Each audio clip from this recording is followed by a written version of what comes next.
Wow, and that's so interesting. You said you've been teaching for 60 plus years Ah, yes. and you have written your first book. So I'm going, No, no, this is book number 22. what?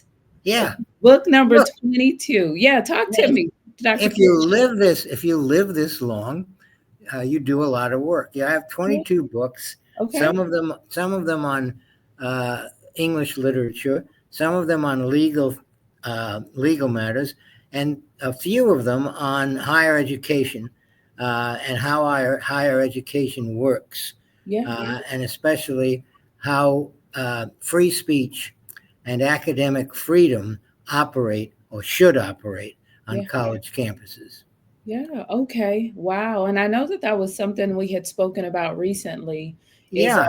freedom of speech and considering in 5 days you'll be starting classes and everything will be intact. Tell me more about that. Well, my position is simply that there is no freedom of speech Mm, uh, on college campuses, and there shouldn't be. okay.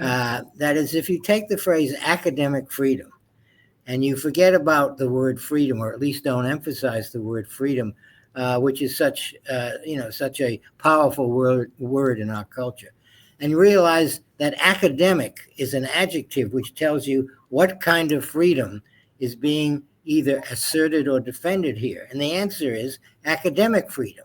Then you ask the question, what is academic freedom? And the answer is academic freedom is the freedom to do the academic job, which means that if you're a teacher, what you're free to do is follow the syllabus that Mhm. you and your department have legitimated.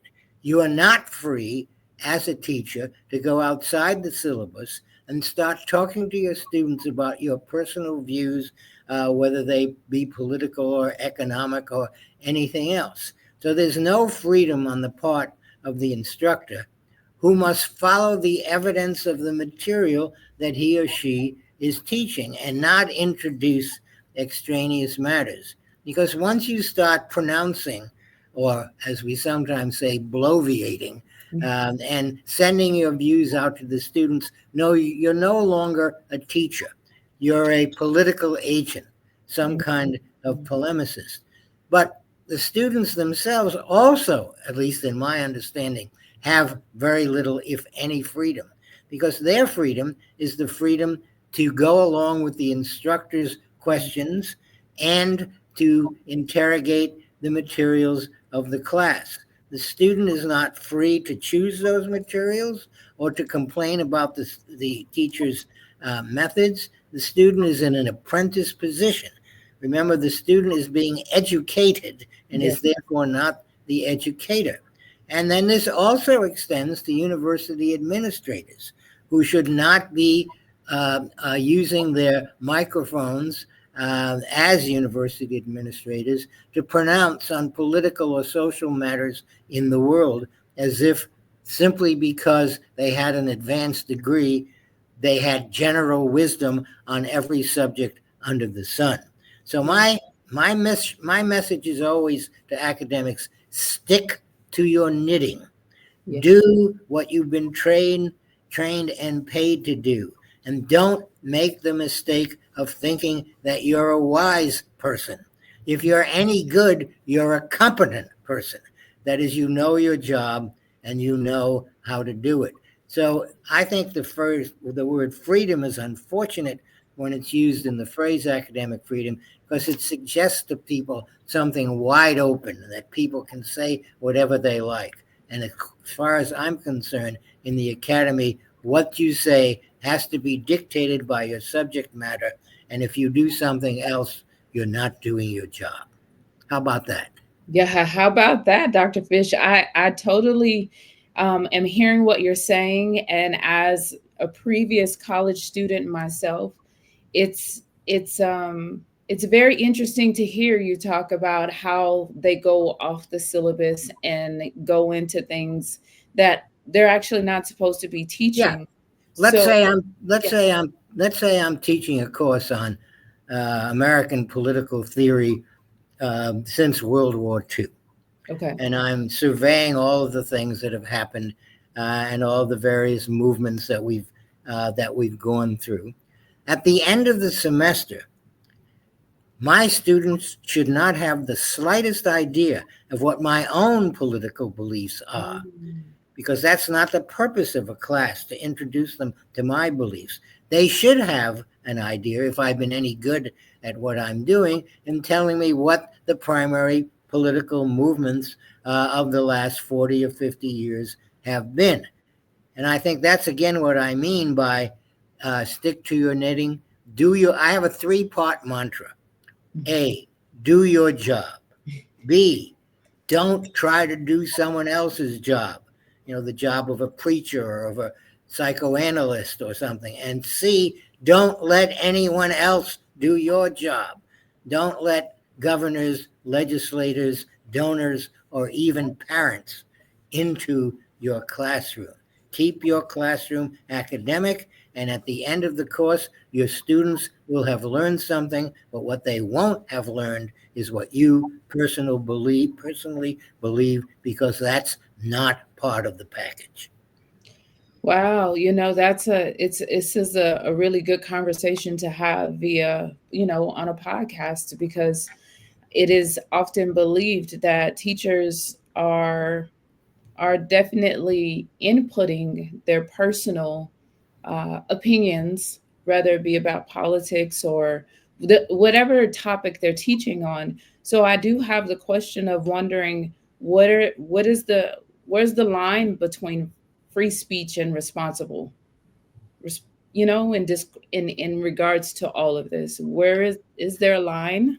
Well, certainly there's a line in the academy, that is in the academic world. And I've already I think, indicated where it's drawn.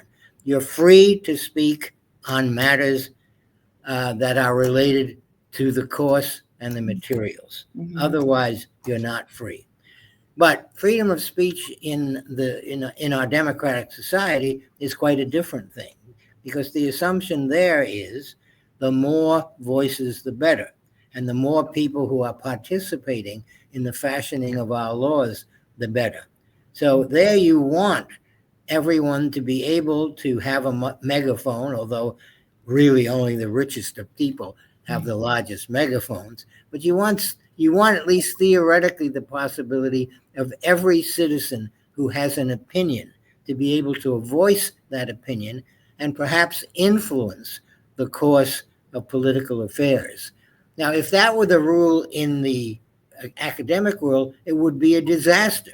Yeah. An instructor would never get past the first 5 minutes of the first day of class, because he or she would have to listen to every silly opinion every student in the classroom had. Yeah. Now, in the political context, we should listen to everyone's opinions, even the ones that we might think were silly, because that kind of what we might call universal participation in the process is what goes on in a democracy. It's not what goes on in a college classroom. Yes. Well, I mean, it's interesting because it's such a touchy topic, right? It is a touchy topic. Remember, Yes. last year, presidents of major universities, Harvard, Columbia, University of Pennsylvania, lost their jobs Mm. because, first of all, they made the mistake of going before a congressional committee asking them questions. If I had been a president of a university, and I almost was once, but if I had been a president of a university and got a call from a committee of Congress asking me to come in and explain myself, I would have said, I have a dentist appointment. Uh, or something like, or I'm going on a religious retreat, or something like that. I mean, these I can't believe how incredibly dumb these people were to walk into that situation and assume that they could get out of it alive, which they did not. Yeah. And it's because they couldn't answer questions about freedom of speech on campus in ways that were clear and accessible. It is a fairly technical subject, and so they were putting themselves at a disadvantage. But then in the spring, when all of those protests around the Israeli Gaza war became part of the campus scene. All of these questions became very urgent and heightened. And there the issue was, to what extent should students and perhaps some faculty have the right to protest? And Mm-hmm. my answer may not surprise you: to no extent Yeah. whatsoever. The Mm-hmm. right to protest again, a political right. It belongs to you as a citizen, as you're operating in the political structures of our society. It's not an academic right. Yeah. So if you protest, disturb the workings of the institution, you should be thrown out of campus and perhaps expelled. Wow. And because you have taught so long, do you believe that there is external pressure that has caused academic freedom to change? Yes, there have always been external pressures. That is, the academy is kind of like a ripe target. It's visible.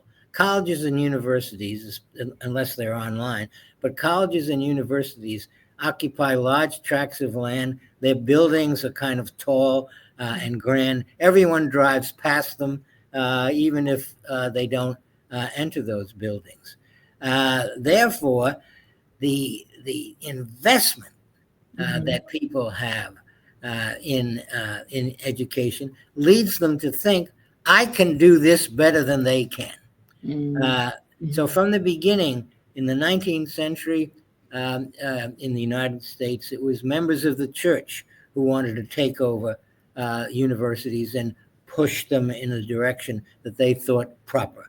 Later, it was large corporations that wanted the university and its curriculum to reflect their desires. Mm-hmm. Uh, Later still, it was various movements, social movements, Yeah. social justice movements, etc. There are always, the point is that there are always constituencies that want to step in and tell you as an academic how to do your job and what your job should be.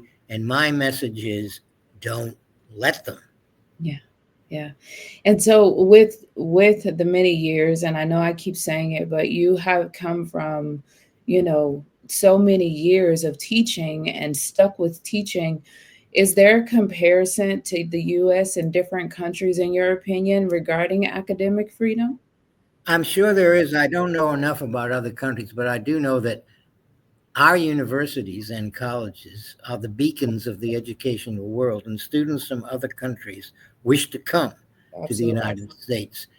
So that says something. I do think that the what I would call a robust ethic of academic inquiry, which is a phrase I like better than academic freedom. A Okay. robust ethic of academic inquiry is very much alive in the United States, perhaps more so than in other countries. But our colleges and universities are, in fact, the envy of the world. There's no doubt about it.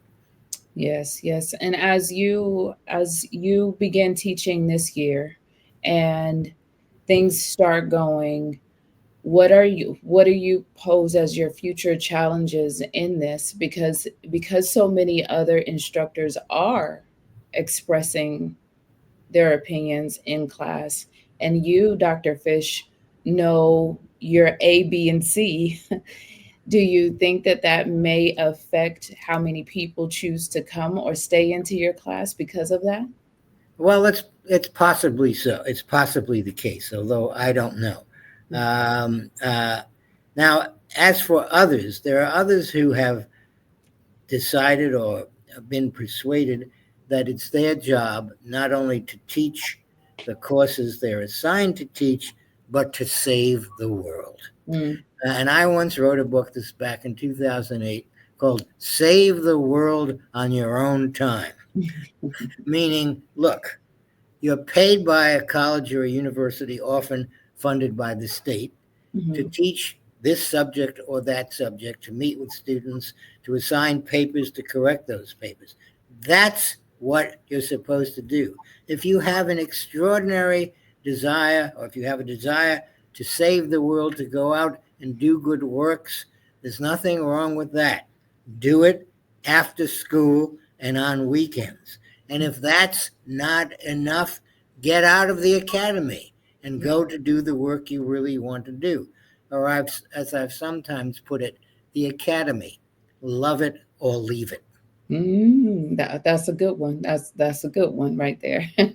So it's I see that you have much passion behind your teaching and that you have really thought about a lot of things. And I do love your A, B, and C. A, do your job. B, don't do someone else's job. And C, don't let anyone else do your job. I Right. believe that, and that I believe that that can go in probably every career field possible. That's right. And in fact, in most other career fields, when I was a dean at a University of Illinois, I went to talk to the state legislature Mhm. because they were always cutting out budgets and saying we shouldn't be teaching these courses, but we should be teaching those courses.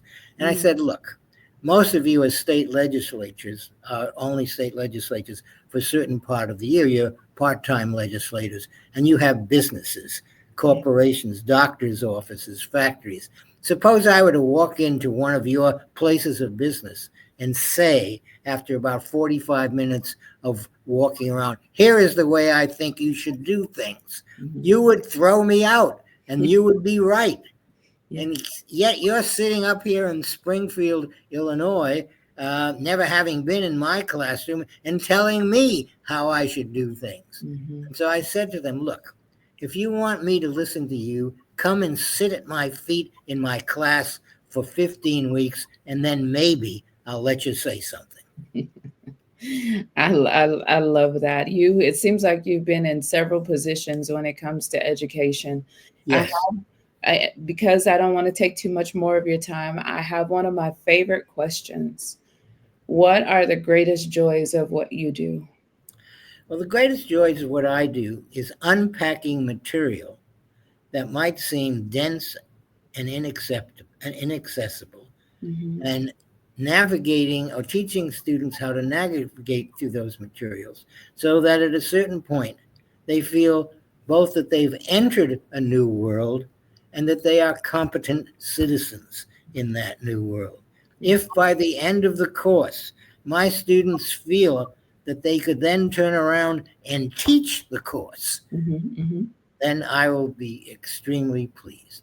Thank you for being here today. I'm really happy that you tuned in to Vision Pros Live. I'm looking forward to seeing your reactions as these episodes continue to move forward. This is going to get more and more fun. We'll have more engagement as well. We'll invite people to participate in the show. And thank you for giving us your time and attention. Have an excellent time building out your vision and becoming a Vision Pro yourself.